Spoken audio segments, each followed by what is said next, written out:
नमस्कार प्यारे बच्चों, स्वागत है आपका सिग्मा टेक्निकल मैथ्स में। मैं जेपी राठौर।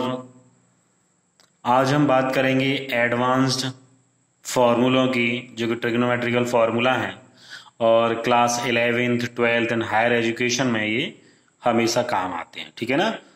तो हम लोग ये स्टार्ट करते हैं आज, और ये बहुत ही इम्पोर्टेंट फार्मूलाज हैं और ये कंपटीशन रहा या फिर हम कह सकते हैं इंजीनियरिंग लेवल में रहा। ठीक है ना। और MBA BBA है ना, BCA है, BTech है, BSc है, MSc है। तो जितने भी जहाँ तक हम ट्रिग्नोमेट्रिकल मैटर लेके चलेंगे वहाँ तक ये सारे हायर एजुकेशन में फार्मूले यूज होते हैं। ठीक है ना। तो स्टार्ट करते हैं और इस वीडियो को आप स्टार्टिंग से लास्ट तक देखिएगा। ठीक है ना। तो चलिए स्टार्ट करते हैं हम इसको। फर्स्ट फॉर्मूला है आपका sine A plus B is equal to sine A cos B plus cos A sine B। Second है sine A minus B is equal to sine A cos B minus cos A sine B। देखिए, याद करने का इसमें एक ही तरीका है कि अगर ये प्लस है और यह माइनस है तो अगर साइन में प्लस आ रहा है तो इधर प्लस रहेगा और इधर माइनस आ रहा है तो यहाँ पर माइनस रहेगा। ठीक है ना। अब थर्ड की बात करते हैं हम लोग। तो cos A plus B is equal to cos A cos B minus sine A sine B, और cos A minus B is equal to cos A cos B plus sine A sine B। cos में एक अलग opposite value है कि अगर cos में plus है तो यहां माइनस आता है, और cos के लिए यहां माइनस है तो यहां पर प्लस आता है। ठीक है। ये बात याद रखनी है आपको कि साइन में तो कोई प्रॉब्लम नहीं है, प्लस से प्लस रहेगा, माइनस से माइनस रहेगा, लेकिन cos में प्लस के साथ माइनस आएगा और माइनस के साथ प्लस आएगा। ठीक है ना। अब बात करते हैं हम लोग tan की। तो tan A plus B is equal to tan A plus tan B upon 1 minus tan A tan B। ठीक है ना। और tan A minus B is equal to tan A minus tan B upon 1 plus tan A tan B। तो यहां पर भी देख लीजिएगा, अगर tan A प्लस B का फॉर्मूला है तो ऊपर प्लस आएगा, नीचे माइनस आएगा डिनोमिनेटर में, और tan A माइनस B का है तो ये चेंज हो जाएगा, प्लस के प्लेस पे माइनस और माइनस के प्लेस पे प्लस हो जाएगा। ठीक है ना। अब बात करते हैं cot A प्लस बी की। तो cot A cot B minus 1 upon cot B plus cot A, ये याद रखना है, cot B plus cot A। और cot A माइनस B में क्या आएगा, cot A cot B plus 1 upon cot B minus cot A। देखिए, सिर्फ साइन का चेंज हो रहा है, यहां प्लस था तो माइनस प्लस है, और माइनस के लिए क्या है, साइन चेंज हो गया, जहां माइनस था वहां प्लस हो गया, जहां प्लस था वहां माइनस हो गया। ठीक है ना। अब बात करते हैं sine A plus B into sine A minus B is equal to sine A square A minus sine square B. Very important formula है ये। और cos A plus B into cos A minus B is equal to cos square A minus sine square B. ये भी याद रखना है, कभी कभी बच्चे इसको गलत याद कर लेते हैं। cos A plus B is equal cos A plus B into cos A minus B is equal to cos square A minus sine square B। अगला है sine C plus sine D is equal to 2 sine C plus D by 2 into cos C minus D by 2, and sine C minus sine D is equal to 2 cos C plus D upon 2 into sine C minus D upon 2। याद रखिए, sine C plus sine D में plus वाले में पहले plus आएगा फिर cos आता है, लेकिन sine C minus sine D में पहले कॉस और फिर साइन।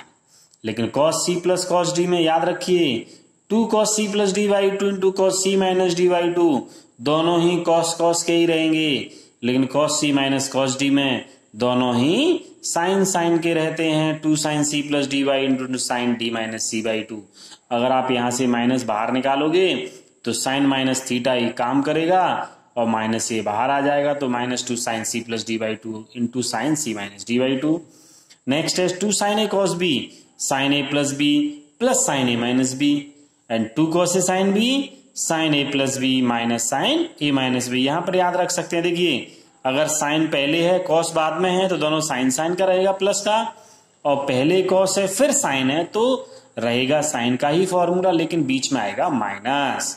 लेकिन 2 कॉस A कॉस B में cos A plus B plus cos A minus B, तो यहां पर cos cos है तो ये भी दोनों cos cos रहेंगे, लेकिन यहाँ 2 साइन A साइन B में cos A minus B minus cos A plus B. ये थोड़ा सा ट्रिकी फॉर्मूला, इसे याद रखना पड़ेगा। Cos A minus B minus cos A plus B, उल्टा जैसा लग रहा है ना। हाँ, तो नेक्स्ट है sine 2a is equal to 2 sine A cos A is equal to 2 tan a upon 1 plus tan square. Very important फॉर्मूले हैं सारे के सारे। कॉस 2a का है cos square A minus sine square A, and 2 cos square A minus 1 and 1 minus 2 sine square A and is equal to 1 minus tan square A upon 1 plus tan square ए। याद रखना है cos 2a के 4 formulas होते हैं, cos square A minus sine square A, 2 cos square A minus 1 minus 2 sine square ए और 1 minus tan square A upon 1 plus tan square A. ठीक है ना। और tan 2a का क्या है 2 tan a upon 1 minus tan square A. ठीक। अच्छा, अगला है आपका sine A 2 sine A by 2 into cos A by 2। देखिए ये फॉर्मूले भी वही हैं, बस यहाँ पर ये ट्वाइस एंगल है तो यहाँ पर कैसा है सिंगल एंगल है। ठीक है ना, तो सिंगल है तो इधर हाफ हो जाएगा। ठीक है ना, तो 2 sine A upon 2 into cos A upon 2 is equal to 2 tan a upon 2 upon 1 plus tan square A upon 2। देखिए इसमें और इनमें कोई चेंज नहीं है, ये भी वही फॉर्मूला है, बस अंतर क्या है कि यहाँ ए है तो यहाँ पर क्या है a अपॉन 2 है इसमें। ठीक है, क्यों a अपॉन 2 है, क्योंकि यहाँ पर उसमें साइन 2a था, इसमें साइन a है। चलिए कॉस ए में देखते हैं तो cos square A upon 2 minus sine square upon 2, यही 4 फॉर्मूले हैं इसके। 2 cos square A upon 2 minus 1 minus 2 sine square A upon 2 and 1 minus tan square A upon 2 upon 1 plus tan square A upon 2। Next है tan a का वही tan 2a का single formula 2 tan a upon 2 upon 1 minus tan square A upon 2। ठीक है ना। Next है sine 3a 3 sine A minus 4 sine cube A, cos 3a का है 4 cos cube A minus 3 cos A, और tan 3a का है 3 tan a minus tan cube A upon 1 minus 3 tan square A. तो ये वाले फॉर्मूले भी वेरी इंपोर्टेंट हैं, साइन 3a कॉस 3a और tan 3a के साइन a अपॉन 2। देखिए ये फॉर्मूले कहां पर यूज होते हैं, ये फॉर्मूले जो है वो यहाँ यूज होते हैं जब आपको साइन 7.5 डिग्री की वैल्यू निकालनी है ना, साइन 22.5 डिग्री की वैल्यू निकालनी है ना, साइन 37.5 डिग्री की वैल्यू निकालनी है। ठीक है ना, तो इस तरह की जब डिग्री आप निकालनी होगी, चाहे वो साइन की हो, चाहे कॉस की हो, चाहे टेन की हो, तब ये फॉर्मूले यूज होते हैं। कौन कौन से, sine A upon 2 is equal to under root 1 minus cos A upon 2 and cos a upon 2 is equal to under root 1 plus cos a upon 2 and tan a upon 2 is equal to under root 1 minus cos a upon 1 plus cos a। Suppose that आपको कितने की निकालनी है value, हमें निकालनी है sign 22.5 की, तो आप a की जगह 45 पुटअप कर दीजिए इसमें। तो जब आप a की जगह पे यहाँ 45 पुटअप करोगे तो कितना आ जाएगा, जब आप 45 पुटअप करोगे तो यहाँ पर आ जाएगा कितना, साइन 22.5 और यहाँ पर cos 45, और cos 45 की वैल्यू हम जानते हैं 1/√2। ठीक है ना, तो इस तरह से वैल्यू पुटअप करके हम लोग साइन 22.5 की वैल्यू निकाल सकते हैं। इसी तरह से अदर वैल्यू भी हम लोग निकाल सकते हैं। ठीक है ना, तो ओके, आपने पूरा वीडियो देखा, बहुत बहुत थैंक यू, धन्यवाद। और आपको ये कैसा लगा वीडियो, अगर अच्छा लगा तो आप इसे सब्सक्राइब करिए और शेयर करिए, बेल आइकन को भी दबाइए। Thank you very much.